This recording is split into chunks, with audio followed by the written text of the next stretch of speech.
പശ്ചിമബംഗാളിൽ CPM-ന്റെ 34 വർഷത്തെ തുടർച്ചയായ ഭരണത്തിന് അന്ത്യം കുറിക്കാനിടയാക്കിയ സംഭവം എന്ന നിലയിൽ രാജ്യത്തുടനീളം ചർച്ച ചെയ്യപ്പെട്ട വിഷയമാണ് നന്ദിഗ്രാം. നന്ദിഗ്രാമിൽ സ്ഥാപിക്കാൻ ഉദ്ദേശിച്ച രാസവസ്തു വ്യവസായ ശൃംഖലയ്ക്ക് വേണ്ടി 10,000 ഏക്കർ കൃഷിഭൂമി ഏറ്റെടുക്കാൻ സംസ്ഥാന സർക്കാർ തീരുമാനിച്ചു. പ്രദേശവാസികൾ ഇതിനെ ശക്തമായി എതിർത്തു. സ്ഥലം ഏറ്റെടുക്കുന്നതിനെതിരെ വലിയ ജനകീയ പ്രക്ഷോഭം ആരംഭിച്ചു. കർഷകർക്കൊപ്പം തൃണമൂൽ കോൺഗ്രസും നക്സൽ പ്രസ്ഥാനങ്ങളും ഒരു വശത്തും ഭരണകക്ഷിയായ മാർക്സിസ്റ്റ് പാർട്ടി മറുവശത്തും അണിനിരന്നു. 2007 മാർച്ച് 14 പ്രക്ഷോഭകർക്ക് നേരെ പോലീസ് നടത്തിയ വെടിവയ്പിൽ 14 പേർ കൊല്ലപ്പെട്ടത് സമരത്തിന്റെ വഴിത്തിരിവായി. ബംഗാളിലെമ്പാടും ഇതിന്റെ പ്രതിഷേധം അലയടിച്ചു. നന്ദിഗ്രാമിൽ വ്യവസായ ശൃംഖല സ്ഥാപിക്കുന്നില്ലെന്ന് സംസ്ഥാന സർക്കാർ പ്രഖ്യാപിച്ചെങ്കിലും കാര്യങ്ങൾ കൈവിട്ടുപോയി. 2011 നടന്ന നിയമസഭാ തെരഞ്ഞെടുപ്പിൽ CPM നേതൃത്വത്തിലുള്ള ഇടതുമുന്നണി ദയനീയമായി പരാജയപ്പെട്ടു. ഗംഭീര വിജയം നേടിയ തൃണമൂൽ കോൺഗ്രസ് ബംഗാളിന്റെ അധികാരം പിടിച്ചു. 2006 നിയമസഭാ തെരഞ്ഞെടുപ്പിലൂടെ തുടർച്ചയായ 7ാം തവണയും അധികാരത്തിലെത്തിയ ഇടതുമുന്നണി അത്തവണ മുന്നോട്ട് വെച്ച മുദ്രാവാക്യങ്ങളിലൊന്ന് ബംഗാളിനെ വീണ്ടും വ്യവസായവൽക്കരിക്കും എന്നതായിരുന്നു. ഇന്ത്യക്ക് സ്വാതന്ത്ര്യം ലഭിക്കുമ്പോൾ രാജ്യത്തെ വ്യവസായവൽകൃത സംസ്ഥാനങ്ങളുടെ കൂട്ടത്തിൽ മുൻപന്തിയിലായിരുന്നു ബംഗാൾ. തുടർച്ചയായ ഇടതുമുന്നണി ഭരണത്തിൻ കീഴിൽ തൊഴിലാളി യൂണിയനുകൾ പ്രബലരായി കാര്യങ്ങൾ നിയന്ത്രിക്കാൻ തുടങ്ങിയതോടെ വ്യവസായ യൂണിറ്റുകൾ ഒന്നൊന്നായി അടച്ചുപൂട്ടി. വ്യവസായികളും ബിസിനസ്സുകാരും മറ്റു സംസ്ഥാനങ്ങളിലേക്ക് ചേക്കേറി. തൊഴിലില്ലായ്മ കുതിച്ചുയർന്നു. ദാരിദ്ര്യം കൂടി. ഒരു കാലത്ത് ബ്രിട്ടീഷ് ഇന്ത്യയുടെ തലസ്ഥാനമായിരുന്ന കൊൽക്കത്ത ഒരു പ്രേത നഗരം പോലെ ജീർണിച്ചു. ബംഗാളിനെ പഴയ പ്രതാപത്തിലേക്ക് മടക്കിക്കൊണ്ടുവരുമെന്ന മുഖ്യമന്ത്രി ബുദ്ധദേവ് ഭട്ടാചാര്യയുടെ പ്രഖ്യാപനം ജനങ്ങളിൽ പ്രതീക്ഷയുണർത്തി. പുതിയ വ്യവസായവൽക്കരണ പദ്ധതിയുടെ ഭാഗമായിരുന്നു നന്ദിഗ്രാമിൽ രാസവസ്തു വ്യവസായ ശൃംഖല സ്ഥാപിക്കാനുള്ള നീക്കം. ഇന്തോനേഷ്യയിലെ പ്രമുഖ കുത്തക വ്യവസായിയായ സലീം ഗ്രൂപ്പ് പശ്ചിമബംഗാളിൽ രാസവസ്തു വ്യവസായ ശൃംഖല സ്ഥാപിക്കാൻ മുന്നോട്ട് വന്നപ്പോൾ ഇടതുമുന്നണി സർക്കാർ അതിനെ സ്വാഗതം ചെയ്തു. പ്രത്യേക സാമ്പത്തിക മേഖലയായി സ്ഥാപിക്കുന്ന ഈ കെമിക്കൽ ഹബ്ബിന് 10,000 ഏക്കർ സ്ഥലം വേണം. പൂർബ മേദിനിപൂർ ജില്ലാ പരിഷത്തിലെ ഹാൽഡിയ സബ് ഡിവിഷനിലുള്ള നന്ദിഗ്രാം ബ്ലോക്കിലെ കൃഷിഭൂമിയാണ് അതിന് പറ്റിയ സ്ഥലമായി കണ്ടെത്തിയത്.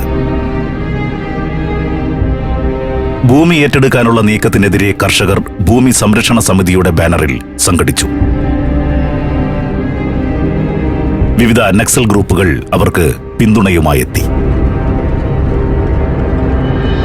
ആദ്യഘട്ട പ്രതിഷേധങ്ങൾക്ക് ഫലമുണ്ടായില്ല എന്ന് കണ്ടപ്പോൾ സമരം നിയമലംഘന പ്രവർത്തനങ്ങളിലേക്കും നീങ്ങി. 2007 ജനുവരി മുതൽ മാർച്ച് ആദ്യം വരെ പ്രദേശത്തേക്കുള്ള റോഡുകൾ ഭൂമി സംരക്ഷണ സമിതി പ്രവർത്തകർ ഉപരോധിച്ചു. ഇതിന്റെ പേരിൽ കലാപവും കൊള്ളയും കുറ്റങ്ങൾ ചുമത്തി കർഷകർക്കെതിരെ പോലീസ് നിരവധി കേസുകളെടുത്തു. ഉപരോധം മൂലം നന്ദിഗ്രാമിലേക്ക് പ്രവേശിക്കാൻ പോലീസിന് കഴിഞ്ഞില്ല. സർക്കാരിനത് ക്ഷീണമായി. കോൺഗ്രസ് വിട്ട് തൃണമൂൽ കോൺഗ്രസ് രൂപീകരിച്ച മമതാ ബാനർജി നന്ദിഗ്രാമിലെ കർഷകരുടെ വേദനയിൽ വലിയ രാഷ്ട്രീയ സാധ്യതകൾ കണ്ടു. ബംഗാളിലെ സിംഗൂരിൽ ടാറ്റയുടെ നാനോ കാർ ഫാക്ടറി സ്ഥാപിക്കുന്നതിന് സ്ഥലം ഏറ്റെടുക്കുന്നതിനെതിരെ അവിടുത്തെ കർഷകർ നടത്തുന്ന സമരത്തിന്റെ നേതൃത്വം ഇതിനകം തന്നെ മമത ഏറ്റെടുത്തിരുന്നു. നന്ദിഗ്രാമിൽ സർക്കാർ നീക്കങ്ങളെ പിന്തുണച്ച CPM പ്രവർത്തകരെ ഭൂമി സംരക്ഷണ സമിതി പ്രവർത്തകർ ആക്രമിച്ചു. നൂറുകണക്കിന് CPM-കാർക്കും കുടുംബാംഗങ്ങൾക്കും നന്ദിഗ്രാമിലെ വീടുകൾ ഉപേക്ഷിച്ചു പോകേണ്ടി വന്നു. കർഷക പ്രക്ഷോഭം കൈവിട്ടു പോകുന്നു എന്ന സ്ഥിതി വന്നപ്പോൾ സർക്കാർ വഴങ്ങി. നന്ദിഗ്രാമിൽ കെമിക്കൽ ഹബ്ബ് സ്ഥാപിക്കില്ലെന്ന് സർക്കാർ അറിയിച്ചു. പോലീസും മറ്റ് അധികൃതരും നന്ദിഗ്രാമിലേക്ക് പ്രവേശിക്കുന്നത് തടയാനായി പ്രക്ഷോഭകർ റോഡുകൾ കുഴിച്ച് കിടങ്ങുകൾ ഉണ്ടാക്കിയിരുന്നു. ഇത്തരം കുഴികൾ മൂടി ഗതാഗതം പുനഃസ്ഥാപിക്കാനെത്തിയ ഒരു പോലീസ് സംഘവുമായി പ്രക്ഷോഭകർ ഏറ്റുമുട്ടി. ഒരു പോലീസ് ഓഫീസർ കൊല്ലപ്പെടുകയും 12 പോലീസുകാർക്ക് പരിക്കേൽക്കുകയും ചെയ്തു. നന്ദിഗ്രാമിൽ കീഴടങ്ങേണ്ടി വന്നത് സർക്കാരിനും പാർട്ടിക്കും രാഷ്ട്രീയമായി തിരിച്ചടിയായി. ഭൂമി സംരക്ഷണ സമിതിയുടെ സ്വാധീനം ഇല്ലാതാക്കാൻ പാർട്ടി തീരുമാനിച്ചു. പ്രക്ഷോഭകരെ അടിച്ചൊതുക്കാൻ 3000 പോലീസുകാരെ മാർച്ച് 14 നന്ദിഗ്രാമിലേക്ക് അയച്ചു. പോലീസ് വരുന്ന വിവരമറിഞ്ഞ് സമരക്കാർ 5000-ഓളം ഗ്രാമീണരെ സംഘടിപ്പിച്ചു. പോലീസിനെ തടയാനായി നന്ദിഗ്രാമിലേക്ക് കടക്കുന്ന വഴിയിൽ അവർ കാവൽ നിന്നു. നന്ദിഗ്രാമിനെ ഒരു വിമോചിത മേഖലയായി പ്രക്ഷോഭകർ പ്രഖ്യാപിച്ചു. നക്സലുകൾ സമരക്കാർക്ക് ആയുധ പരിശീലനവും നൽകി. സ്ഥിതിഗതികൾ സൂക്ഷ്മമായി നിരീക്ഷിച്ചതിന് ശേഷമാണ് പോലീസ് നന്ദിഗ്രാമിലേക്ക് വന്നത്. പോലീസും പ്രക്ഷോഭകരും തമ്മിൽ ഏറ്റുമുട്ടലുണ്ടായി. പോലീസ് വെടിവെപ്പിൽ 14 പേർ കൊല്ലപ്പെട്ടു. എന്നാൽ 50 പേർ കൊല്ലപ്പെട്ടു എന്നാണ് തൃണമൂൽ കോൺഗ്രസ് പറയുന്നത്. 100-ലധികം പേരെ കാണാതായി. പ്രക്ഷോഭകരെ നേരിടാനായി പോലീസിന് പുറമെ പാർട്ടി ഗുണ്ടകളും എത്തിയിരുന്നതായി വാർത്തകൾ വന്നു. പലരും മരിച്ചത് ഗുണ്ടകളുടെ വെടിയേറ്റാണെന്ന് ആരോപണമുണ്ടായി. നന്ദിഗ്രാമിൽ നിന്ന് കണ്ടെടുത്ത വെടിയുണ്ടകൾ പലതും ഗുണ്ടകൾ ഉപയോഗിക്കുന്ന തരത്തിലുള്ളതായിരുന്നു. നന്ദിഗ്രാമിലെ വെടിവയ്പ്പിന്റെ വാർത്ത പുറത്തു വന്നതോടെ കൊൽക്കത്ത പ്രതിഷേധാഗ്നിയിൽ തിളച്ചു. റോഡുകൾ ഉപരോധിക്കുകയും ട്രെയിനുകൾ തടയുകയും ചെയ്തു. നിരവധി ബസ്സുകൾ അഗ്നിക്കിരയായി. മാർച്ച് 15 നന്ദിഗ്രാമിൽ പ്രതിഷേധിച്ച ഗ്രാമവാസികൾക്ക് നേരെ പോലീസ് ലാത്തിചാർജ് നടത്തുകയും കണ്ണീർവാതകം പ്രയോഗിക്കുകയും ചെയ്തു. നന്ദിഗ്രാമിലെ ഒരു സർക്കാർ കെട്ടിടത്തിലേക്ക് 2000-ഓളം കർഷകരും പ്രതിപക്ഷ പ്രവർത്തകരും ഇരച്ചുകയറി. ഗ്രാമങ്ങളിലെ നിരവധി വീടുകൾ തകർക്കപ്പെട്ടു. ശരിക്കുമൊരു നരനായാട്ടാണ് മാർച്ച് 14 നന്ദിഗ്രാമിൽ നടന്നത്. പ്രക്ഷോഭകർ കൊടുംമർദ്ദനത്തിന് ഇരയായി. നിരവധി സ്ത്രീകൾ മാനഭംഗം ചെയ്യപ്പെട്ടു. പുറത്തുവന്ന വിവരങ്ങൾ അനുസരിച്ച് തന്നെ 42 സ്ത്രീകൾ മാനഭംഗത്തിനിരയായിട്ടുണ്ട്.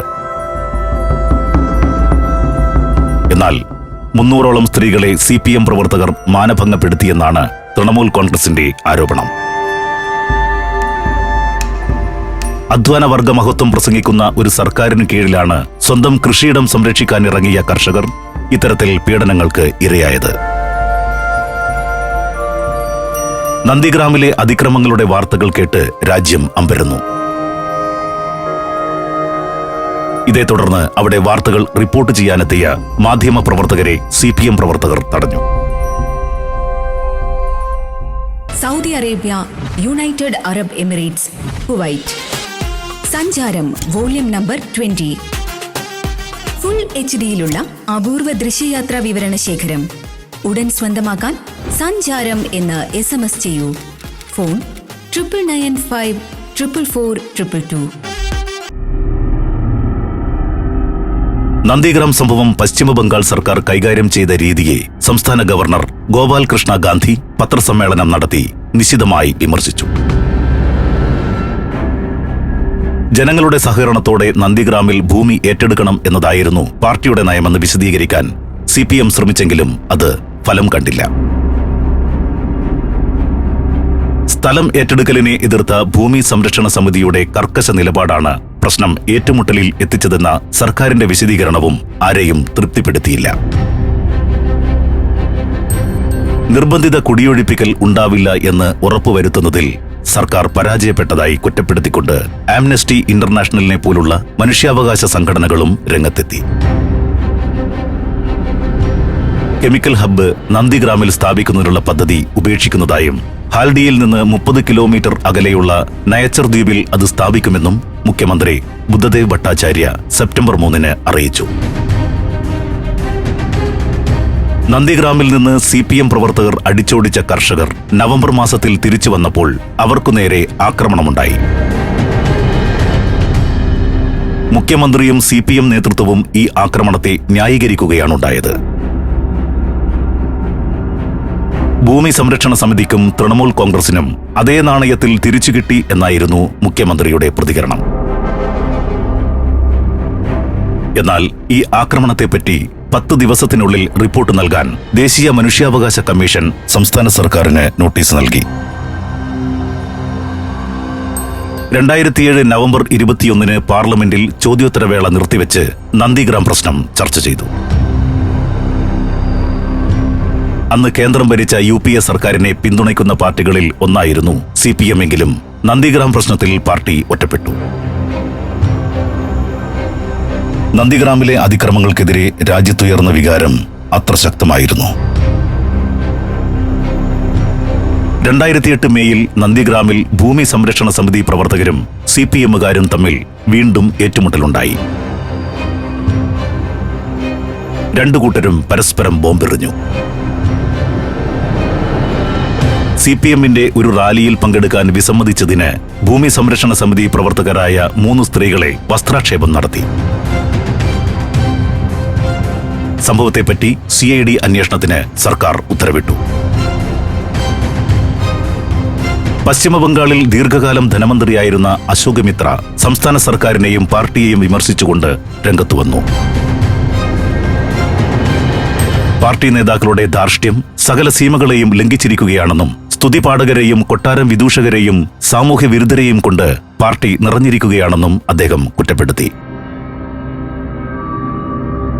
സർക്കാരിന്റെ വ്യവസായ നയം നടപ്പാക്കാൻ എതിരു നിൽക്കുന്നവരെ അരിഞ്ഞു വീഴ്ത്താനുള്ള വാളായി പാർട്ടി മെഷീനറി മാറിയിരിക്കുകയാണെന്നും ആക്ഷേപമുയർന്നു. 2008 മെയ് 11 നടന്ന പഞ്ചായത്ത് തെരഞ്ഞെടുപ്പിൽ CPMന് കനത്ത തിരിച്ചടി നേരിട്ടു. പൂർവ്വ മേദിനിപൂർ ജില്ലാ പരിഷത്തിലെ 53 സീറ്റിൽ 35 സീറ്റിലും തൃണമൂൽ കോൺഗ്രസ് ജയിച്ചു. CPMന് കിട്ടിയത് 14 സീറ്റ് മാത്രം. നന്ദിഗ്രാം 1-2 ബ്ലോക്കുകളിലെ 4 സീറ്റിലും ജയിച്ചത് തൃണമൂലാണ്. ഇടതുമുന്നണി 1977 ബംഗാളിൽ അധികാരത്തിലേറിയ ശേഷം CPMന് ഇത്തരമൊരു തിരിച്ചടിയുണ്ടാകുന്നത് ആദ്യമായിട്ടായിരുന്നു. നന്ദിഗ്രാം ഇഫക്റ്റ് പഞ്ചായത്ത് തെരഞ്ഞെടുപ്പ് കൊണ്ട് നിന്നില്ല. 2011 നടന്ന നിയമസഭാ തെരഞ്ഞെടുപ്പിൽ ഇടതുമുന്നണി തകർന്നടിഞ്ഞു. മുഖ്യമന്ത്രി ബുദ്ധദേവ് ഭട്ടാചാര്യ പോലും തന്റെ സീറ്റിൽ പരാജയപ്പെട്ടു. 34 വർഷത്തെ തുടർഭരണത്തിന് ശേഷം CPM ബംഗാളിൽ അധികാരത്തിൽ നിന്ന് പുറത്തായി. തെരഞ്ഞെടുപ്പിൽ തൃണമൂൽ കോൺഗ്രസ് ഉയർത്തിയ മാ മതി മനുഷ്യ എന്ന മുദ്രാവാക്യം വോട്ടർമാരിൽ വലിയ സ്വാധീനം ചെലുത്തി. അമ്മ, ഭൂമി, ജനങ്ങൾ എന്നാണ് ഈ മുദ്രാവാക്യത്തിന്റെ അർത്ഥം. നിയമസഭയിൽ ആകെയുള്ള 294 സീറ്റിൽ 184 സീറ്റിൽ ജയിച്ച് തൃണമൂൽ കോൺഗ്രസ് അധികാരത്തിലെത്തി. മമതാ ബാനർജി പശ്ചിമബംഗാൾ മുഖ്യമന്ത്രിയായി. തൃണമൂൽ കോൺഗ്രസിനും സഖ്യകക്ഷികൾക്കും കൂടി 227 സീറ്റ് ലഭിച്ചിരുന്നു. കോൺഗ്രസ് 42 സീറ്റിൽ ജയിച്ചു. CPMന് ജയിക്കാൻ കഴിഞ്ഞത് 40 സീറ്റിൽ മാത്രം. ഇടതുമുന്നണി കക്ഷികൾക്കെല്ലാം കൂടി കിട്ടിയത് 62 സീറ്റ്. നന്ദിഗ്രാം പ്രശ്നത്തിനൊപ്പം സിംഗൂർ പ്രശ്നവും തൃണമൂൽ കോൺഗ്രസ് തെരഞ്ഞെടുപ്പിൽ ചർച്ചാ വിഷയമാക്കിയിരുന്നു. ടാറ്റ കമ്പനി ചെറുകാറായ നാനോ നിർമ്മിക്കാൻ ആലോചിച്ചപ്പോൾ അതിന്റെ ഫാക്ടറി ബംഗാളിൽ സ്ഥാപിക്കാമെന്ന് തീരുമാനിച്ചു. ഇതിനായി സർക്കാർ 6 സ്ഥലങ്ങൾ നിർദ്ദേശിച്ചതിൽ ടാറ്റയ്ക്ക് ഇഷ്ടപ്പെട്ടത് ഹുഗ്ലി ജില്ലയിൽ സിംഗൂരിലുള്ള ഭൂമിയാണ്. കാർ ഫാക്ടറിക്ക് 1000 ഏക്കർ ഭൂമി വേണം. കാർ ഫാക്ടറിക്കായി സിംഗൂരിലെ കൃഷിഭൂമി ഏറ്റെടുക്കുന്നതിനെ ബംഗാളിലെ പ്രതിപക്ഷ കക്ഷികൾ എതിർത്തു. പരിസ്ഥിതി മൗലികവാദികളും എതിർപ്പുമായി രംഗത്തെത്തി. ഏറ്റവും ശക്തമായ എതിർപ്പുയർത്തിയത് മമതാ ബാനർജിയാണ്. ഈ എതിർപ്പുകളിൽ മനസ്സുമടുത്ത ടാറ്റ സിംഗൂരിൽ കാർ ഫാക്ടറി സ്ഥാപിക്കാനുള്ള പദ്ധതി ഉപേക്ഷിക്കുന്നതായി 2008 ഒക്ടോബറിൽ പ്രഖ്യാപിച്ചു. ഗുജറാത്തിലെ സാനന്ദിൽ നാനോ കാർ ഫാക്ടറി സ്ഥാപിക്കുമെന്ന് ടാറ്റ അടുത്ത ദിവസം വ്യക്തമാക്കി. സിംഗൂർ പ്രശ്നം പശ്ചിമ ബംഗാളിന് വ്യാവസായികമായി വലിയ നഷ്ടമുണ്ടാക്കിയെങ്കിലും മമതാ ബാനർജിക്ക് അത് രാഷ്ട്രീയ നേട്ടമുണ്ടാക്കി. നന്ദിഗ്രാം സംഭവത്തിന് ഒരു ബാക്കി പത്രം കൂടിയുണ്ട്. 2021 നിയമസഭാ തെരഞ്ഞെടുപ്പിൽ നന്ദിഗ്രാമിൽ നിന്ന് മത്സരിക്കാൻ മുഖ്യമന്ത്രി മമതാ ബാനർജി തീരുമാനിച്ചു. മമതയുടെ വിശ്വസ്തനായിരുന്ന സുവേന്ദു അധികാരി ആയിരുന്നു നന്ദിഗ്രാമിലെ സിറ്റിംഗ് MLA. അദ്ദേഹം കൂറുമാറി BJPയിൽ ചേർന്നത് മമതയ്ക്ക് വലിയ തിരിച്ചടിയായി. സുവേന്ദു അധികാരിയെ ഒരു പാഠം പഠിപ്പിക്കാനാണ് അദ്ദേഹത്തിന്റെ മണ്ഡലമായ നന്ദിഗ്രാമിൽ മത്സരിക്കാൻ മമത തീരുമാനിച്ചത്. നന്ദിഗ്രാം സംഭവത്തിന് ശേഷമുള്ള 2009 തെരഞ്ഞെടുപ്പ് മുതൽ ഇവിടെ ജയിച്ചത് തൃണമൂൽ കോൺഗ്രസ് ആണ്.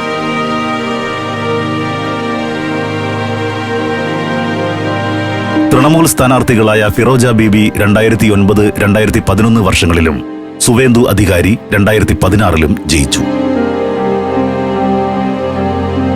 മമത വിചാരിച്ചതിലും കടുപ്പമേറിയതായിരുന്നു 2021 സുവേന്ദു അധികാരിയുമായുള്ള മത്സരം. 2007 നന്ദിഗ്രാം അതിക്രമങ്ങളിൽ സുവേന്ദു അധികാരിയും പങ്കെടുത്തിട്ടുണ്ടെന്ന് മത്സരം മുറുകിയപ്പോൾ മമത ആരോപിച്ചു. CPM-ന് അതൊരു പിടിവള്ളിയായി. പാർട്ടിക്കെതിരെയുള്ള ഗൂഢാലോചനയുടെ ഫലമായിരുന്നു നന്ദിഗ്രാം സംഭവമെന്ന് അന്ന് തങ്ങൾ പറഞ്ഞത് ഇപ്പോൾ ശരിയായെന്ന് CPM നേതാക്കൾ കുറ്റപ്പെടുത്തി. 2007 കർഷകർ ഉപരോധിച്ച നന്ദിഗ്രാമിലേക്ക് കടക്കാൻ പോലീസിനെ സഹായിച്ചത് സുവേന്ദു അധികാരിയും അദ്ദേഹത്തിന്റെ പിതാവ് ശിശിർ അധികാരിയുമാണ് എന്നായിരുന്നു മമതയുടെ ആരോപണം. സുവേന്ദു അന്ന് തൃണമൂൽ പ്രവർത്തകനാണ്. തൃണമൂലും നക്സലുകളും ചില മതമൗലികവാദി സംഘടനകളും കൂട്ടുചേർന്നാണ് നന്ദിഗ്രാമിനെ കലാപഭൂമിയാക്കിയതെന്ന് CPM general secretary Sitaram Yechury കുറ്റപ്പെടുത്തി. നന്ദിഗ്രാമിൽ പതിച്ച ഓരോ വെടിയുണ്ടയുടെയും വില മമതയ്ക്ക് അറിയാമായിരുന്നെന്ന് സുവേന്ദു അധികാരി തിരിച്ചടിച്ചു. ഏതായാലും മമതയുടെ കണക്കുകൂട്ടലുകൾ ആകെ പിഴച്ചു. തെരഞ്ഞെടുപ്പിൽ മമതയെ തോൽപ്പിച്ച് സുവേന്ദു അധികാരി ബംഗാളിനെ ഞെട്ടിച്ചു. ബംഗാളിൽ ഒരു മുഖ്യമന്ത്രി പാർട്ടിയുടെ സിറ്റിംഗ് സീറ്റിൽ തോറ്റ സംഭവം അതിനു മുമ്പ് 2 തവണയേ ഉണ്ടായിട്ടുള്ളൂ. തൃണമൂൽ കോൺഗ്രസിന് തന്നെ ഭൂരിപക്ഷം കിട്ടിയതിനാൽ മമത വീണ്ടും മുഖ്യമന്ത്രിയായി. കൊൽക്കത്ത നഗരത്തിലെ ഭവാനിപൂർ മണ്ഡലത്തിൽ നിന്ന് തെരഞ്ഞെടുക്കപ്പെട്ട തൃണമൂൽ കോൺഗ്രസ് സ്ഥാനാർത്ഥി സോവൻദേവ് ചതോപാധ്യായ MLA സ്ഥാനം മമതയ്ക്ക് നിയമസഭാംഗമാകാൻ വേണ്ടി രാജിവെച്ചു. തുടർന്ന് നടന്ന ഉപതെരഞ്ഞെടുപ്പിൽ മമത വിജയിക്കുകയും ചെയ്തു. 2011 മുഖ്യമന്ത്രിയായപ്പോഴും മമതാ ബാനർജി ഭവാനിപൂരിൽ ഉപതെരഞ്ഞെടുപ്പിലൂടെയാണ് നിയമസഭാംഗമായത്. 2011 നിയമസഭാ തെരഞ്ഞെടുപ്പിൽ മമത മത്സരിച്ചിരുന്നില്ല. എല്ലാവരെയും അമ്പരപ്പിച്ചുകൊണ്ട് തൃണമൂൽ കോൺഗ്രസിന് ഭൂരിപക്ഷം ലഭിച്ചപ്പോൾ മമത മുഖ്യമന്ത്രിയായി. മമത മത്സരിക്കാനായി ഭവാനിപൂരിലെ MLA സുബ്രത ബക്ഷി രാജിവെച്ചു. 2016 ഭവാനിപൂരിൽ നിന്ന് വിജയിച്ചാണ് മമത മുഖ്യമന്ത്രിയായത്. നന്ദിഗ്രാം സംഭവത്തെപ്പറ്റി അന്വേഷണം നടത്തിയ CBI ബുദ്ധദേവ് ഭട്ടാചാര്യ സർക്കാരിനെ ഏറെക്കുറെ കുറ്റവിമുക്തമാക്കുന്ന റിപ്പോർട്ടാണ് നൽകിയത്. ജുഡീഷ്യൽ അന്വേഷണത്തിലും പോലീസിനെ പ്രതിക്കൂട്ടിലാക്കുന്ന പരാമർശങ്ങൾ ഉണ്ടായില്ല. പോലീസിന് പുറമെ ചില ഗുണ്ടകളും പ്രക്ഷോഭകർക്ക് നേരെ വെടിവെച്ചതായി ചില അന്വേഷണങ്ങളിൽ കണ്ടെത്തി. സാധാരണ ചെരുപ്പിട്ട് പോലീസ് യൂണിഫോമിൽ വന്നവരും വെടിവെച്ചവരുടെ കൂട്ടത്തിൽ ഉണ്ടായിരുന്നെന്ന് മമത ആരോപിച്ചു. എന്നാൽ മാവോയിസ്റ്റുകളും തൃണമൂലും ചേർന്നാണ് കൊലകൾ നടത്തിയതെന്ന് CPM കുറ്റപ്പെടുത്തി.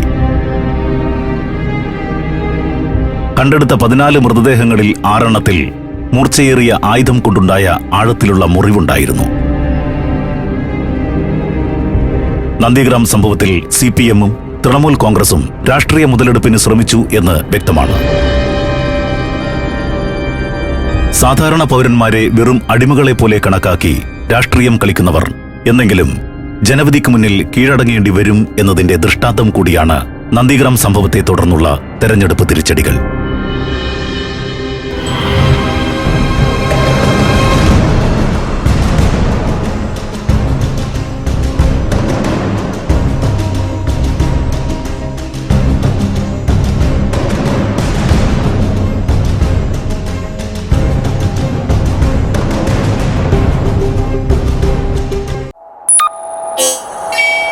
What?